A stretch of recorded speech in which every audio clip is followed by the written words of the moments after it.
It was hellstorm. It was raining so I've never seen so much rain in my life. You're so punk. Because the 8 broke. She was very worried about the band name Satanic Surfers. We're not satanic, we're not demons, you know, your kid is gonna be fine. When we're together, that's the best time.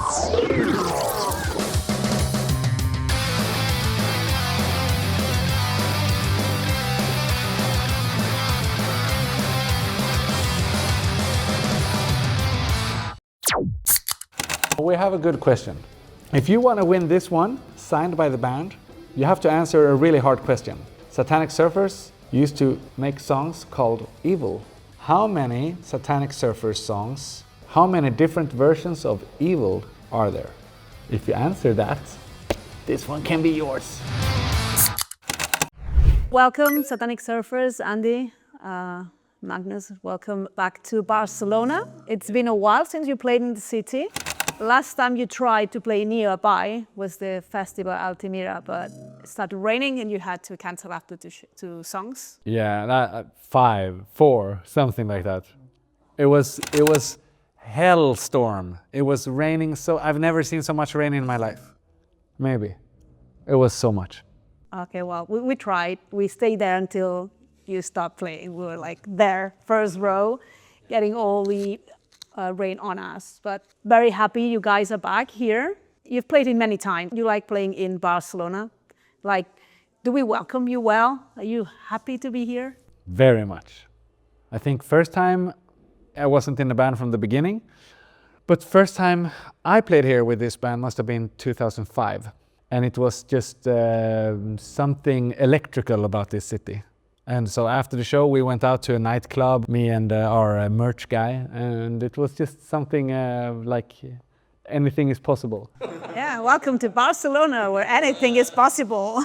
Yeah. And you guys, back in the days, you stayed up all night, partied? Not the first couple of shows, but I think we talked about like around like 2000, something like that. It was always the last show, then we were going to France, like to Montpellier or to Marseille, and we stayed up all night in Barcelona.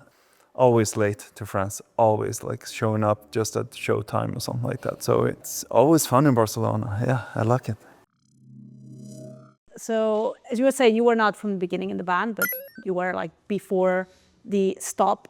What prompted you guys to come back together? You got an offer from a festival saying, guys, reunite for this festival. And then you went like, you know what? Why don't we just reunite for more than just one festival? How was that?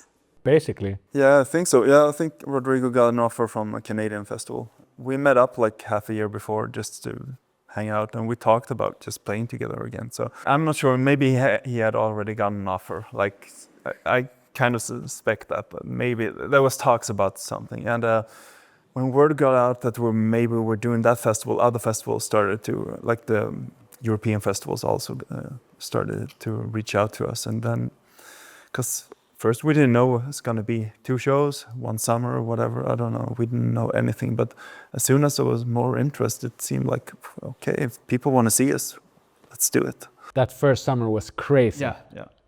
2015. That's what, almost 11 years ago. But yeah, it was a lot of shows. And it was so anticipated. It was pretty crazy. So you started with Rodrigo singing, only singing, not playing drums.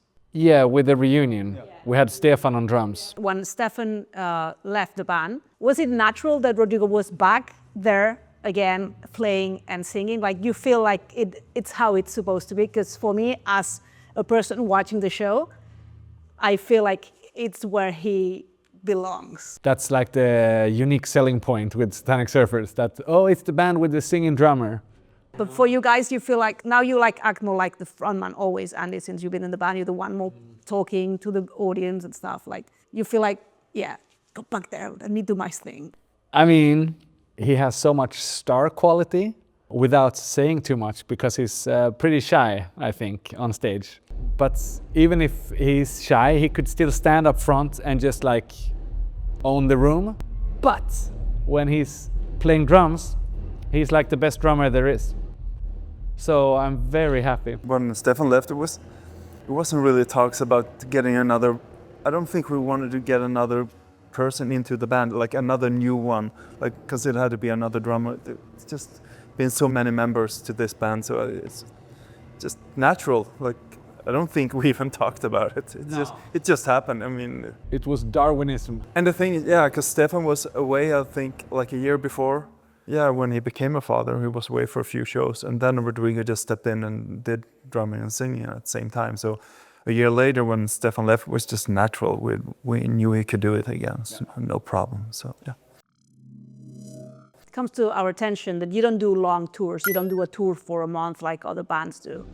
Is that due to family, work, and stuff? So you do like 4 or 5 shows, then you go home, and then the following month you do 4 or 5 more shows. Is that like a family mostly? And Yes, it's our modus operandi, and it's bad. I mean, it's more expensive for us because we have to fly in and out, renting a new van or renting a new equipment, or I don't know, like it's always a startup to everything, which is frustrating. But I think it keeps our sanity, it keeps our jobs and our families intact.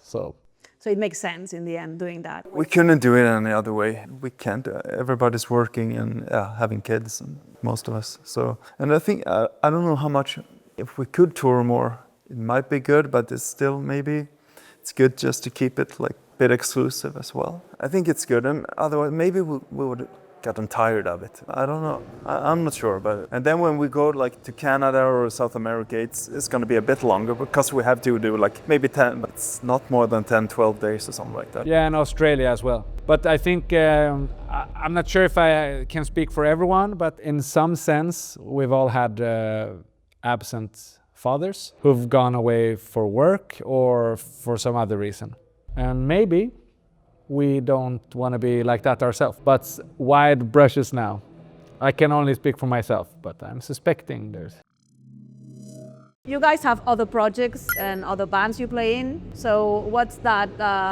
Does it work with Satanic Surfers? You do that more like on like a hobby kind of? I don't do anything else. I mean, music-wise, this is the only thing I do. But you have another band. Yep, a band called Hard Pass, which is more like hardcore, crusty kind of stuff, like more aggressive. So yeah, it's also like for people with jobs and kids. I mean, it's same that we just want to rehearse once a week, play some local shows, and and now I think we're going on a few shows, like a mini tour or a weekend, but just to have fun. That's yeah. He's a bad salesman. They're really good. They're the future of Swedish hardcore. Yeah, well, I hope so, but we just want to write songs. You just get together once a week, but yeah, we're the best band. I mean, that's of course.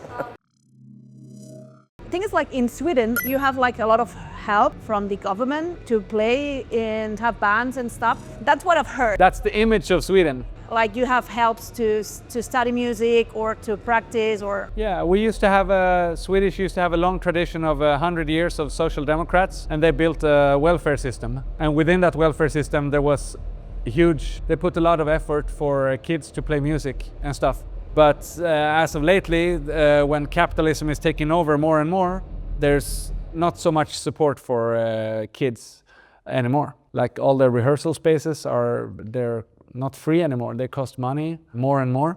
And you're left to your own devices. If you're born rich, you could, I don't know, mom and dad can maybe buy you, stuff. But poor kids don't have the same opportunities anymore. So if they want to play analog music with like drums and shit, it's a much steeper hill.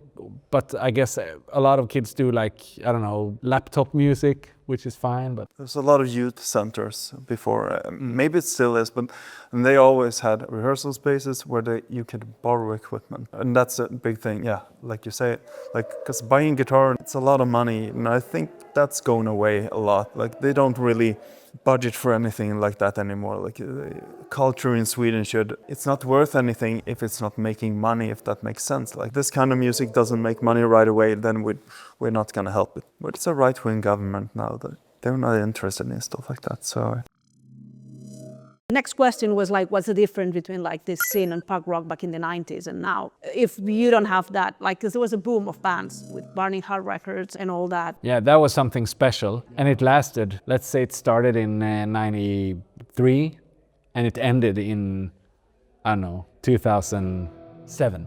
In Sweden it was shorter than that. But it still lived on. I mean, but the very like melting pot was between 95 and 99. It wasn't longer than that.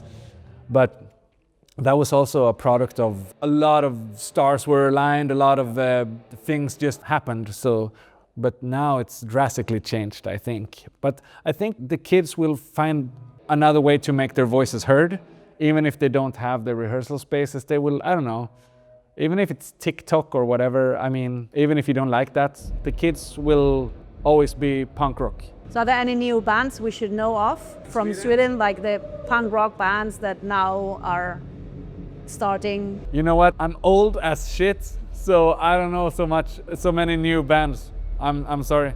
There's a really cool band called Svart Ridå, but they play more like pop music. Black Curtain, it's in Sweden, Svart Ridå. They're great. What do you know? Ooh, yeah. The thing is, like the punk rock, like the skate punk thing, that was just a couple of years, 5 years or something like that. But the DIY scene has always been there, like since the 90s or 80s, and that always lived on. And just different cities, different bands, whoever, like all of a sudden it's Malmö, then maybe it's Gothenburg or Linköping, different cities, depending on what people live there and what bands come. But that scene is, I think that's always gonna thrive. I think that's the punk rock scene in Sweden right now. Like there's never really been, except for the 90s, like a skate punk scene. It doesn't really exist in Sweden like this. We recently said goodbye to Refused. They did this final tour. You think like all these bands are gonna start like quitting? How do you see Satanic Surfers in the future? We have recorded new music, so it's gonna come new music one day or another. But we're working slow. But that's the future for us, to release something new, because it's been what, 9 years? 8 years. So something new will come. We're gonna play off of that, and as long as we find it, enjoyable, and we have some kind of response from the crowd, I think we're gonna continue because we like what we do. Okay, I was gonna ask, so you're working in new material, been working for 8 years, which is good. Yeah, it's a long process. Anything to happen soon-ish, or we're gonna have to wait a little bit more? We're aiming at the fall, but who knows? Okay, we're looking forward to it. So what's the difference you see from your early album to Back from Hell? What's the difference in compositions, in lyrics? The lyrics are more personal because of growing up and being more like an adult and reflecting on himself instead of talking about an abless skater or... The early stuff was so adolescent. It was like 3-4 guys in a rehearsal room, and they had like little cassettes, 4-track. It was so like brutal and so honest. I'm gonna kill my girlfriend's dad. It was just something so magical about that. And that was between 89 and 92 maybe, something. And then the whole skate thing started, and Satanic Surfers had like a new, more, I don't know, a bit more polished sound. And I always thought Satanic Surfers stood out because Rodrigo, his accent when he sings in English, it's American, and it sounds very trustworthy, very bona fide. Whereas other Swedish bands sometimes falter in their pronunciation. Pronunciation, that's right. So that took a turn, but it was still super fast, and it was the singing drummer and everything. And then it became, I guess, more political for a while. And then the songs became a bit more softer, not emo, but I don't know, rock, something. And the lyrics became more personal. And then it kind of went back to the fast. How about guitars for you? You were there from the beginning and you are here now. How have you changed on the way you play? Wow. I'm always just trying to keep up with everybody. That's the thing. When I started in the band in '93, I was like, okay, this is another level, because I was in a band before, like where I grew up, and just starting to play with Rodrigo, and yeah, Fredrik and Tomek as well. It's just, fuck, this is something else. Like you have to focus on. It's still the same. Like I have to keep up with these guys, and Max in the band now. He's a guitar hero, so it just, I don't know, I mean, just try to practice, and I think I probably play better than I have ever. I think so. I take it more seriously, like, just, this has to be good. I can't be 30 or what I am. But I'm old now. If I'm going on stage, it has to sound good. I mean, I can't really bullshit my way around it. So just trying to practice all the time. And that's the thing. I think it's good for me just to play with another band as well. Do other stuff, get other influences. Just try to keep up with these guys because they're so good. So if you would start the band now, like the four of you guys, would you do punk rock? You would go to heavy metal? Would you do another genre, maybe? Wow. I always want to play like cover songs. I always want to go outside of what we do. Play like a Fleetwood Mac band, War on Drugs or something. A bit another sonic, a bit more dynamic. Because Satanic Surfers is so much in your face all the time. It's cool, but I'm old now and sometimes I just want to, you know, relax a bit. But that's the thing about to still have that urgency when you play. I think that's important. And punk rock, skate punk rock it must be urgent. It should be in your face.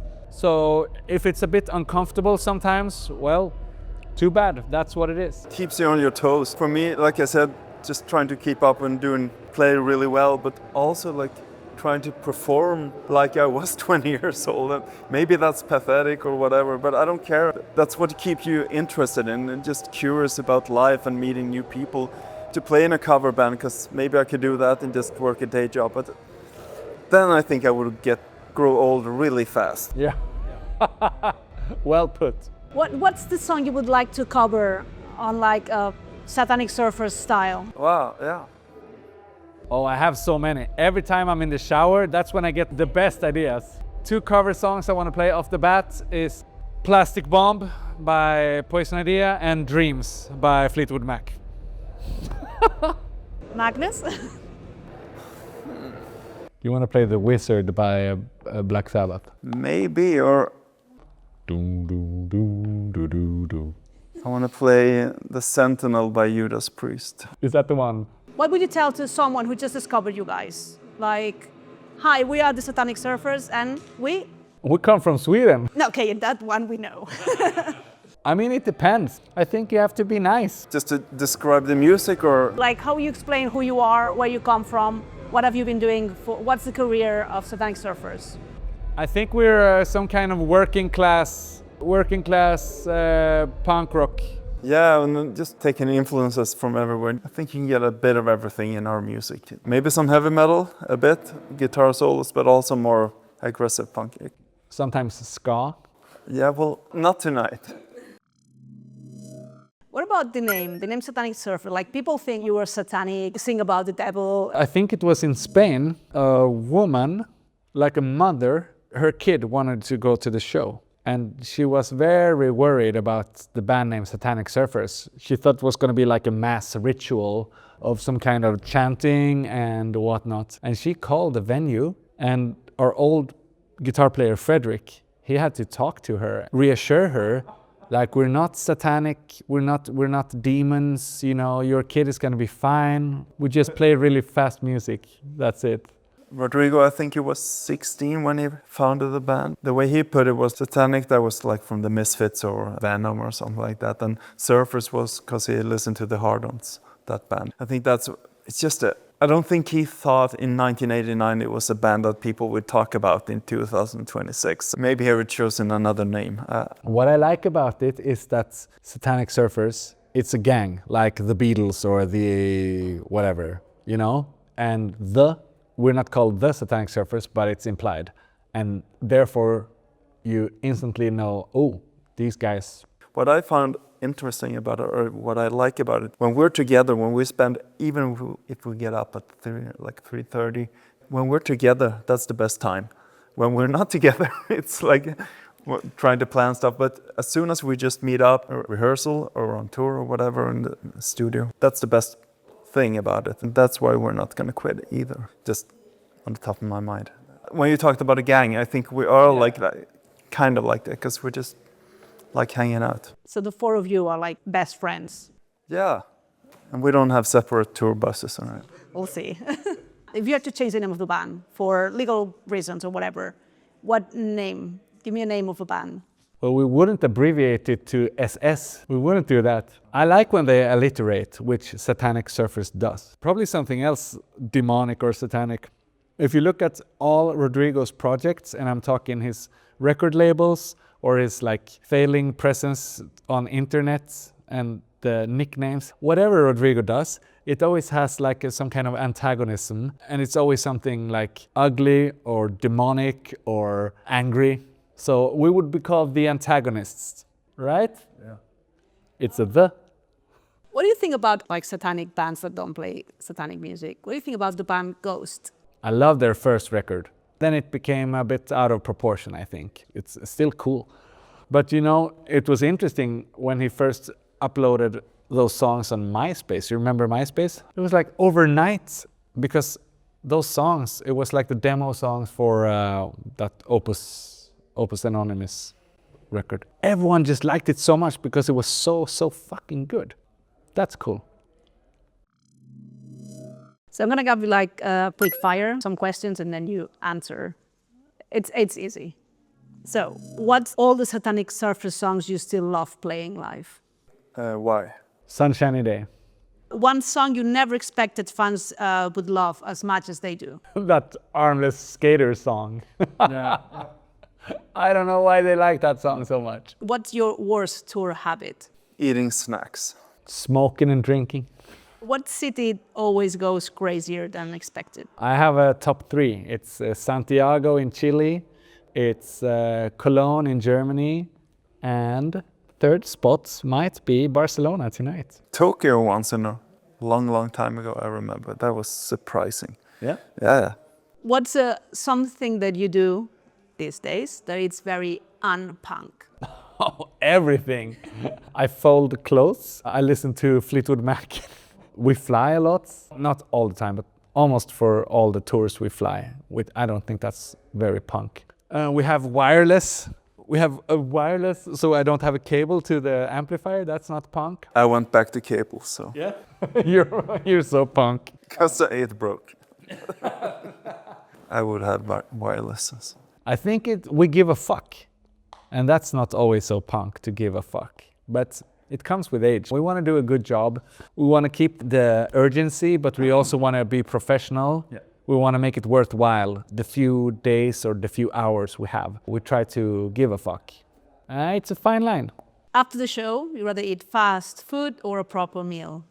Proper meal. After the show, not to eat. Oh, no, after the show, nothing. Who in the band would survive longest on a tour with no money? Not me. I don't know. Rodrigo. Yeah, I think so. Yeah. What's the most used phrase in the band? Oh, good question. The most used phrase in the band. Probably talk to you later or some bullshit like that. I don't know. I don't know. What do you want to do? I don't know. Last question. Beer, coffee, or water after the show? Beer. Beer after the show. And before? Maybe. Nah, not that much. We give a fuck. True that. So there are 3 difference. The right answer is 3. Well, thank you so much. Thanks for your time. Happy to have you here again, and don't stop coming back. And please release music. Yes. Thank you so much.